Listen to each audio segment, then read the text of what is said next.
So, guys, this is my review for JoJo Bizarre Adventure, episode number 7 of season 1.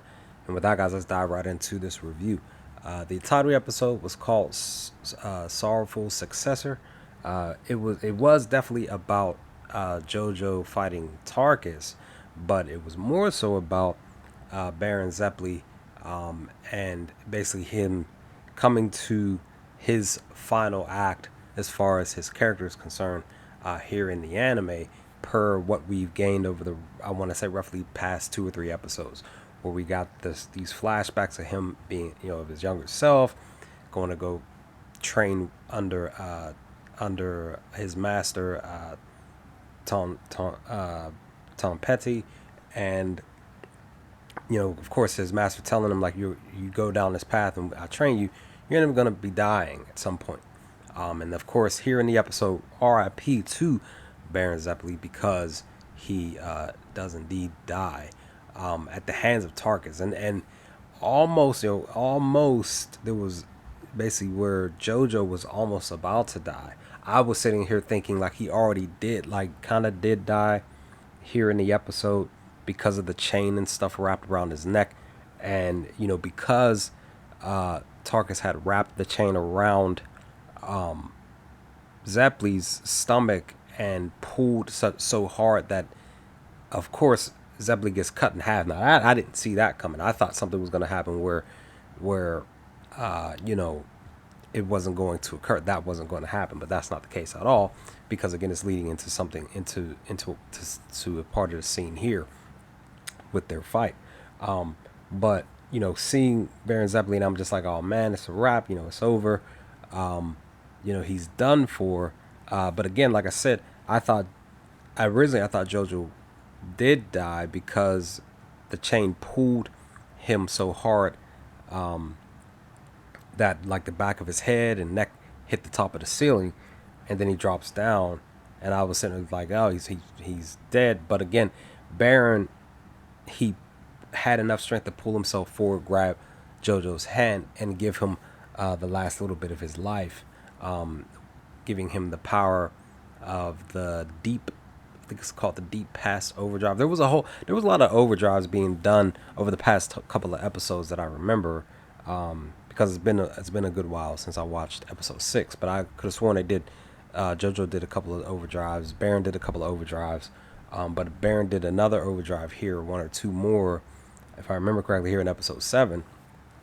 And like I said, he gives JoJo this deep pass overdrive, and this glowing power, this yellowish orange power, that he's able to fight against Tarkus, to the point where he rips off the chain around his neck.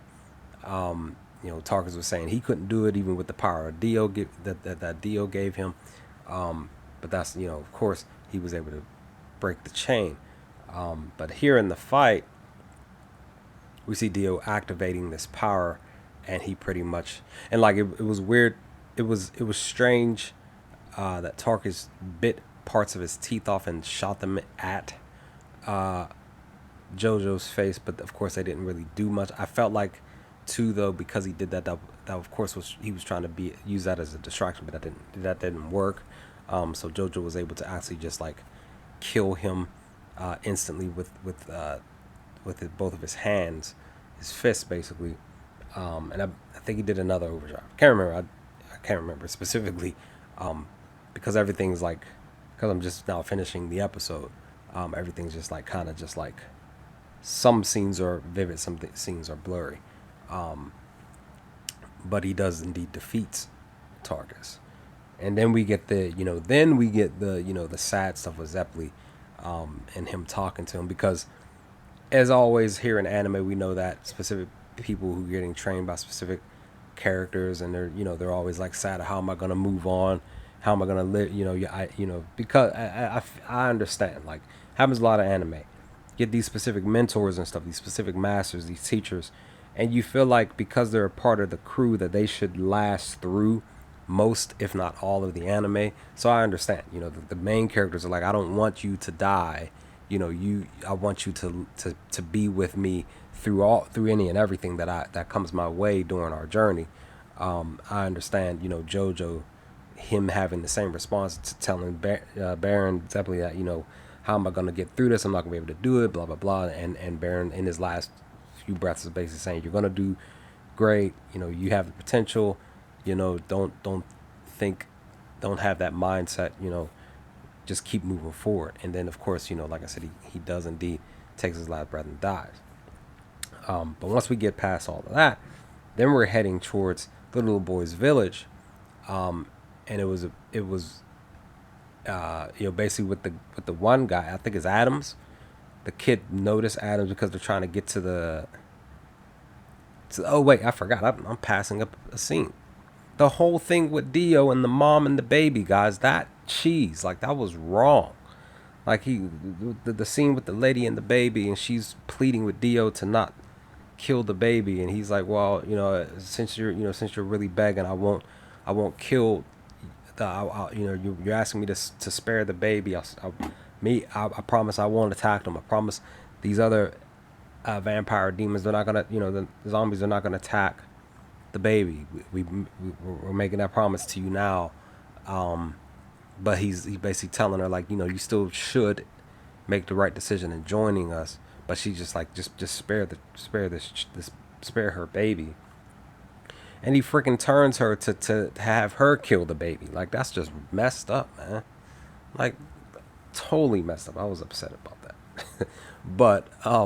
But then, like I said, then we get to, like I said, with the little boy who they were trying to protect too, going to the village because he said he has a sister there in his village there and stuff like that. And the guy Adams coming up, and he's like asking Adams, like, is the place okay? Is the sister okay? And originally I thought, because I think he said to him, like, you think your sister's all right?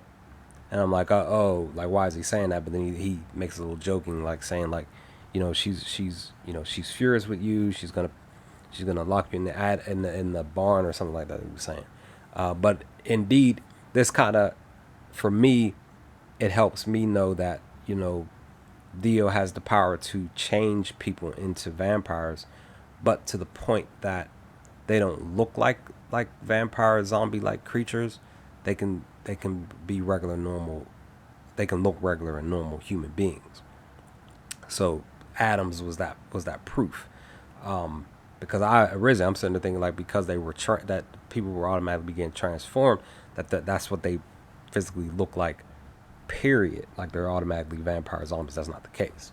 So they can walk around amongst regular humans during, I want to say definitely during the nighttime, because the sun does indeed hurt them.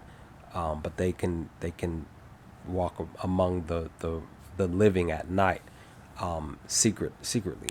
And you wouldn't know that they're vampires until they decide to attack. Which, again, like I said, Adams does indeed try to do that, and JoJo takes him out, which is pretty cool. But then we get the introduction to Dyer and Straizo, who was with Master Tom Petty.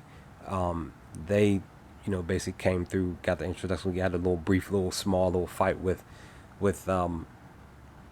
between JoJo and Dyer, because Dyer said he needed to test him, and they did the usual anime headbutt, which is always nice to see.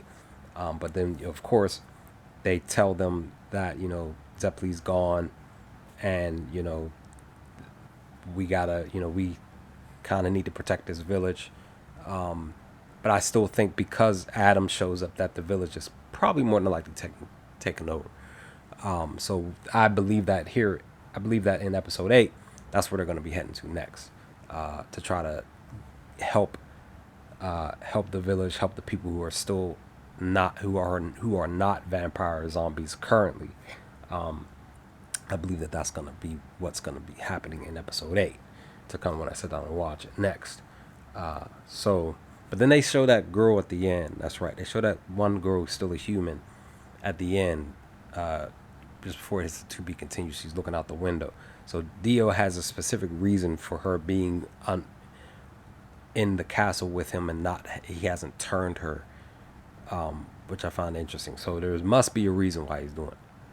I wonder what that reasoning is. I don't think I don't think it's JoJo's girlfriend though. I think it's some other girl. So that's the other thing too. I don't think it's JoJo's girlfriend. So I don't know. We'll see. But we'll see what happens when I sit down and watch episode 8. Let me know your thoughts on this review of episode 7. What did y'all think of episode 7 when you first happened to watch it for the first time from season 1? Leave some comments in the comment section below, guys. But other than that, I will hopefully talk to y'all next time with more JoJo's Bizarre Adventure. Peace, guys.